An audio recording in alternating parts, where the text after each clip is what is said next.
Olá, alunos! Bem-vindos a mais uma aula de Geografia.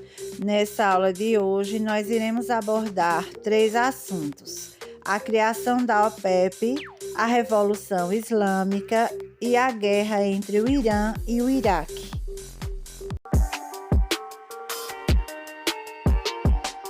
A OPEP, Organização dos Países Exportadores de Petróleo, foi fundada em 1960 por Irã, Iraque, Arábia Saudita, Kuwait e Venezuela, sendo a Venezuela um país da América do Sul, com o objetivo de centralizar a administração das atividades petrolíferas, controlando o volume da produção destinada ao mercado consumidor mundial, como também os preços do barril de petróleo. Após sua fundação, outros países foram entrando nesse seleto grupo. Logo após a sua criação, a OPEP ampliou o controle sobre a sua forma de produção de petróleo, até então nas mãos principalmente de Estados Unidos e Inglaterra. Em 1972, o Iraque nacionalizou o produto, seguido pelo Kuwait e pela Arábia Saudita. A interferência dos países ocidentais sobre as reservas de petróleo vem desde o século XX. Durante o século XX, a produção de petróleo era controlada por um grupo de empresas que detinham a tecnologia para o processo de exploração e também o comércio dos subprodutos do petróleo. Essas empresas eram apelidadas de Sete Irmãs. 5 delas eram estadunidenses, uma inglesa e outra anglo-holandesa. Eram elas a Chevron, a Gulf, a Texaco, a Esso, a Shell, a Mobil e a British Petroleum. Em 1950, essas empresas controlavam 98% de toda a produção de petróleo mundial. Com a criação da OPEP, essas empresas diminuíram drasticamente o seu controle sobre a atividade petrolífera mundial. Em 1973, os países da OPEP quadruplicaram o preço do petróleo. Iniciaram um boicote aos Estados Unidos como uma forma de protesto pelo apoio que os Estados Unidos deu a Israel durante a guerra do Yom Kippur. Como consequência desse boicote, gerou-se uma crise mundial que ficou conhecida como a crise do petróleo. Os países árabes organizados na OPEP aumentaram o preço do petróleo em mais de 400%. Em 2013, somente a região do Oriente Médio possuía 47,9% das reservas de petróleo do mundo. Em março de 1974, os preços nominais haviam subido de 3 para 12 dólares o barril. Hoje, a OPEP tem sua sede em Viena, capital da Áustria, e conta com a participação de vários outros países além dos seus fundadores. Os países membros da OPEP produzem cerca de 31 milhões de barris de petróleo por dia, e eles controlam aproximadamente 81,5% das reservas de petróleo comprovadas de todo o mundo e 44% da produção mundial, e pretendem ampliar a produção nos próximos anos, após ter tido uma diminuição da produção durante a pandemia do novo coronavírus. Vamos falar agora sobre a Revolução Islâmica Iraniana. Após a Segunda Guerra Mundial, o Irã passava por uma revolução popular e cresciam movimentos religiosos e de esquerda. Quem estava no controle do país nessa época era o Shah Mohammad Reza Pahlavi.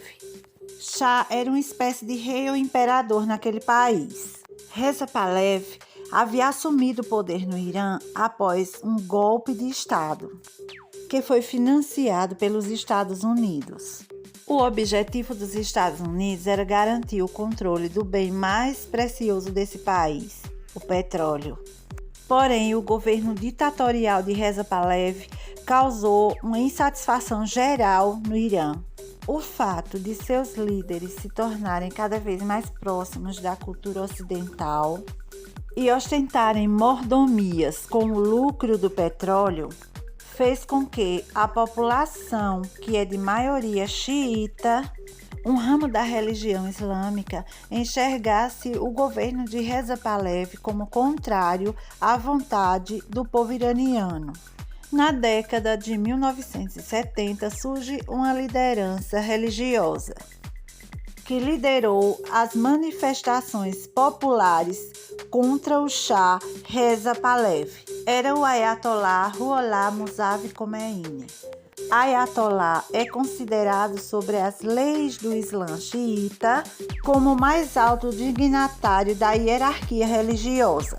Khomeini já havia sido expulso anteriormente do país por Reza Pahlavi. Porém, ele retornou e engajou à frente das manifestações, que resultou na derrubada do ditador Reza Pahlavi em 1979. Esse movimento foi chamado de Revolução Islâmica. Com a queda de Reza Pahlavi, o Ayatollah Khomeini assumiu o poder no Irã. A monarquia iraniana foi abolida e o Irã foi declarado uma república islâmica. O Irã passou a se tornar uma teocracia xiita e passou a preocupar grandes nações sunitas, outro ramo do Islã, de toda a região, como a Arábia Saudita e o Iraque. Os laços com os Estados Unidos e todo o Ocidente foram cortados, pois a cultura ocidental, segundo as leis do Corão, não causam boa influência sobre o seu povo, trazendo pecado para a sua terra. As conquistas femininas, como por exemplo o direito das mulheres de frequentarem praias e piscinas e a liberdade de se vestirem, foram banidos. Nem mesmo as alunas das universidades poderiam olhar para os professores ou sequer fazer perguntas. O Ayatollah Khomeini ficou no poder até sua morte em 1989. Agora vamos falar sobre a guerra Irã e Iraque. Sabemos que a Revolução Islâmica teve início nos anos de 1970 e se estendeu até 1979, com o Ayatollah Khomeini tomando poder e expulsando o Shah Reza Pahlavi do país. O Shah Reza Pahlavi era amigo dos Estados Unidos, já o Ayatollah Khomeini era contrário à cultura ocidental. No primeiro governo de Khomeini, o Irã se fechou totalmente ao Ocidente, ignorando países como os Estados Unidos e sua cultura, que, segundo as leis do Corão, eram nocivas ao seu povo, trazendo pecado para a terra do Irã. Para tentar abalar o novo governo islâmico e tentar impedir a influência do Irã sobre outros países do Oriente Médio, os Estados Unidos estimularam o Iraque a iniciar uma guerra contra o Irã, aproveitando-se de alguns fatos acontecidos entre esses dois países há alguns anos, como as questões territoriais, principalmente em Shatt al-Arab. Os dois países são muçulmanos, mas há na religião muçulmana uma divisão: xiitas e sunitas. A corrente majoritária no Iraque é a sunita, enquanto que no Irã prevalecem os xiitas. Ambos diferenciam basicamente em relação à questão da linha sucessória do profeta Maomé. Além disso, o Iraque é um país de língua árabe e o Irã possui a sua própria língua, o persa. Os regimes políticos também são bastante distintos. Enquanto o Iraque possui um governo de inspiração ocidental e secular, e isso predomina até hoje, o Irã acabara de se converter a um regime controlado por líderes religiosos, os ayatollahs, altos signatários do segmento xiita do Islã. Os Estados Unidos, de forma sigilosa, armou o Iraque e o preparou para uma guerra. O presidente do Iraque na época era Saddam Hussein.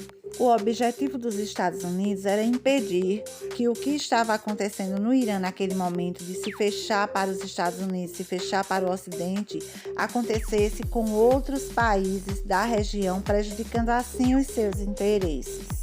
O Iraque, embora fosse de maioria muçulmana, não possuía um governo religioso, como era o caso do seu vizinho, o Irã. Assim teve início a Guerra Irã-Iraque, um dos mais violentos e longos conflitos da região. Durou 8 anos, durando de 1980 a 1988. O conflito teve um fim no dia 20 de agosto de 1988, resultando num considerável enfraquecimento do regime iraniano, que apesar disso conseguiu manter intacta sua revolução. Aparentemente, Saddam Hussein obteve o que queria, assim como os Estados Unidos, ou seja, inibir a influência iraniana na região, além de obter um predomínio militar, acumulando um grande número de tanques, artilharia, aviões de combate e militares altamente treinados. Só lembrando que este ainda era o período da Guerra Fria, duelo não armado entre Estados Unidos e União Soviética, pela influência mundial dos seus regimes governamentais, o capitalismo por parte dos Estados Unidos e o socialismo, comunismo, por parte da União Soviética. E o Irã era uma nação amiga dos Estados Unidos antes da Revolução Islâmica. Isso fez com que houvesse armamentos americanos naquelas terras antes da guerra Irã-Iraque. Após a Revolução Islâmica, o Irã tornou-se inimigo dos Estados Unidos. Mesmo não comprovado, o Irã poderia ter tido auxílio da União Soviética para lutar contra o Iraque na época em que acabara de receber material bélico dos Estados Unidos. O Iraque, por sua vez, foi um dos países que lutaram contra Israel, aliado dos Estados Unidos, que, portanto, recebeu armamento da União Soviética e agora acabara de ser contemplado com armamentos americanos para a guerra contra o Irã. Percebam a influência de Estados Unidos e União Soviética, mesmo não participando diretamente da guerra. Neste conflito Irã-Iraque, que ocorreu, como falamos, dentro do período da Guerra Fria. Desde esse período em diante, o Irã vem sendo constantemente hostilizado pelos Estados Unidos, que sempre estão a mencionar uma possível guerra contra o Irã, se utilizando de alguns argumentos, como o de possível produção de armas nucleares. Essa guerra acabou aproximando novamente os Estados Unidos desses países da região do Golfo Pérsico, no Oriente Médio, fazendo com que as negociações acontecessem para que houvesse uma redução da influência da OPEP sobre o controle e o comércio do petróleo em todo o mundo. Então é isso aí, pessoal. Por hoje é só. Até a próxima aula. Tchau, tchau!